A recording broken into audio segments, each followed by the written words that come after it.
नमस्कार। आज हम एक अहम और काफी चर्चित मामले पर गहराई से बात करेंगे।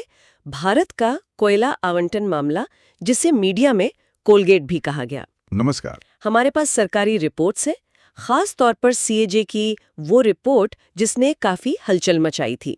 सुप्रीम कोर्ट के बड़े फैसले हैं और जो कानूनी बदलाव हुए वो सब भी। हाँ, तो कोशिश यही रहेगी कि इस पूरे मामले को ठीक से समझें कि आखिर ये सब हुआ कैसे और इसके नतीजे क्या रहे। बिल्कुल। और देखिए, मामला असल में शुरू होता है इस बात से कि करीब 1993 से लेकर 2010 तक जो कोयला की खदानें थी वो नीलाम नहीं की गई। अच्छा, नीलामी नहीं हुई तो फिर कैसे दी गई? एक सरकारी कमेटी थी, स्क्रीनिंग कमेटी कहते थे उसे। वो कमेटी आवेदनों को देखकर तय करती थी कि खदान किसे देनी है। और यहीं से वो सवाल उठने शुरू हुए कि क्या ये तरीका पारदर्शी था और क्या इससे सरकारी खजाने को नुकसान हुआ। हाँ, और इन्हीं सवालों को जिसे कहते हैं हवा दी वो सीएजी की 2012 वाली रिपोर्ट ने, है ना? जी हाँ, नियंत्रक एवं महालेखा परीक्षक की वो रिपोर्ट, उसी ने असल में इस मुद्दे को सबके सामने रखा। रिपोर्ट में क्या था खास? उसने क्या पाया? सीएजी ने साफ कहा कि ये जो आवंटन का तरीका था, ये पारदर्शी नहीं था और इसकी वजह से जिन कंपनियों को खदानें मिली, उन्हें बहुत ज्यादा फायदा हुआ। वही विंडफॉल गेन्स वाली बात। बिल्कुल, विंडफॉल गेन्स मतलब अप्रत्याशित लाभ। क्योंकि खुली बोली तो लगी नहीं, तो शायद उन्हें बाजार भाव से बहुत कम कीमत पर ये कीमती संसाधन मिल गए। और वो आंकड़ों का क्या? सुना था बहुत बड़े बड़े आंकड़े थे। हाँ, आंकड़ों पर तो बहुत बहस हुई। देखिए, एक शुरुआती ड्राफ्ट लीक हुआ था, उसमें तो करीब 10.67 लाख करोड़ का जिक्र था। बाप रे। हाँ, उसने तो सनसनी फैला दी थी। हालांकि जो फाइनल रिपोर्ट आई, उसमें सीएजी ने एक थोड़ा संयमित अनुमान दिया, करीब 1.86 लाख करोड़ का। फिर भी बहुत बड़ा अमाउंट है। हाँ, बिल्कुल। पर यह समझना जरूरी है कि ये एक आर्थिक आकलन था, मतलब एक अनुमान। ये कोई अदालत में साबित हुआ कानूनी नुकसान नहीं था। अच्छा, लेकिन ये जो स्क्रीनिंग कमेटी वाला तरीका था जिसकी सीएजी ने आलोचना की, उसमें असल दिक्कत क्या थी? मतलब काम कैसे करती थी ये कमेटी? देखिए, सबसे बड़ी दिक्कत थी व्यक्तिपरकता, मतलब सब्जेक्टिव था मामला। कोई तय नियम नहीं थे। हाँ, सीएजी ने यही पाया कि कोई साफ मानदंड या स्कोरिंग सिस्टम नहीं था कि किसे चुनना है, क्यों चुनना है। कई मामलों में तो ये भी ठीक से नहीं लिखा गया कि आवंटन का आधार क्या था। तो मतलब पारदर्शिता की भारी कमी थी। बिल्कुल। और इसी वजह से मनमानी की गुंजाइश बनी रही और पूरी प्रक्रिया पर सवाल खड़े हो गए। तो फिर ये मामला सुप्रीम कोर्ट कैसे पहुंचा? कुछ जनहित याचिकाएं पीआईएल्स दायर हुई और फिर मामला गया देश की सर्वोच्च अदालत में। और सुप्रीम कोर्ट का क्या रुख रहा? 2014 में कोर्ट का एक बहुत ही अहम फैसला आया।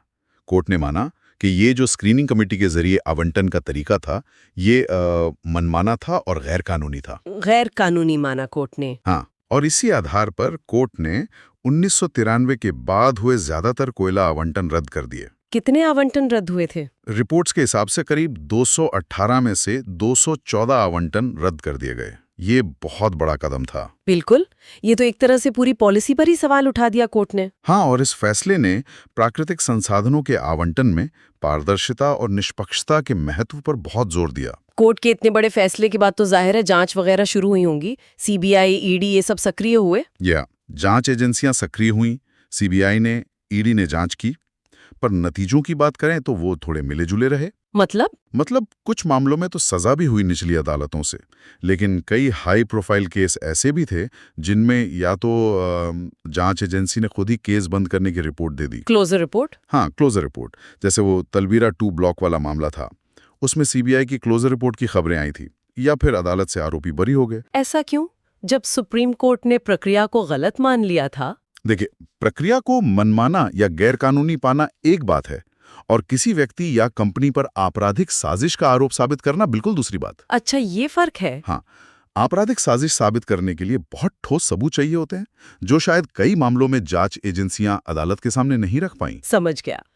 तो इस पूरी उथल-पुथल के बाद सरकार ने क्या कदम उठाए व्यवस्था को सुधारने के लिए? सरकार फिर एक नया कानून लेकर आई, कोयला खान विशेष प्रावधान अधिनियम 2015। इसमें क्या था? इस कानून ने एक कानूनी ढांचा तैयार किया ताकि जो खदानें सुप्रीम कोर्ट ने रद्द की थी, उन्हें अब नीलामी के जरिए, ऑक्शन के जरिए दोबारा आवंटित किया जा सके। तो मतलब आवंटन का तरीका बदल दिया गया, स्क्रीनिंग कमेटी खत्म? हाँ, बिल्कुल। अब नीलामी अनिवार्य कर दी गई। इसके बाद बाकायदा नीलामी की प्रक्रिया शुरू हुई। और उसके नतीजे क्या रहे? दूसरा, सरकार को अच्छा खासा राजस्व भी मिला इन नीलामियों से। लेकिन वो विवाद जो शुरू में थे, खासकर सीएजी के आंकड़ों को लेकर, क्या वो खत्म हो गए? नहीं, पूरी तरह नहीं।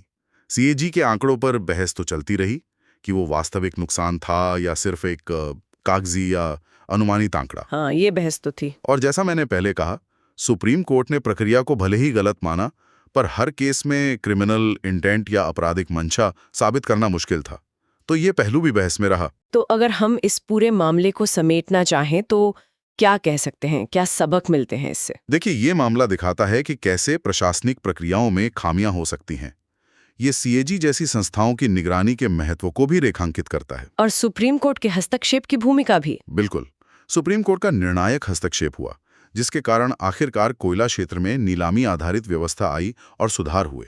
सही कहा। पर यह मामला हमारे सामने एक अहम सवाल भी छोड़ जाता है। क्या सवाल? सवाल ये कि कोयले जैसे हमारे कीमती राष्ट्रीय संसाधन हैं, उनके आवंटन में हम पारदर्शिता, प्रशासनिक विवेक, नियमों की सख्ती और विकास की रफ्तार, इन सब के बीच सही संतुलन कैसे बना सकते हैं? हाँ, ये वाकई बड़ा सवाल है। खासकर तब जब सरकार को राजस्व भी चाहिए और देश को तेजी से औद्योगिक विकास भी करना है। ये संतुलन साधना, मुझे लगता है, आज भी एक बड़ी चुनौती है। बिल्कुल, ये एक ऐसा सवाल है जिस पर लगातार सोचने की जरूरत है।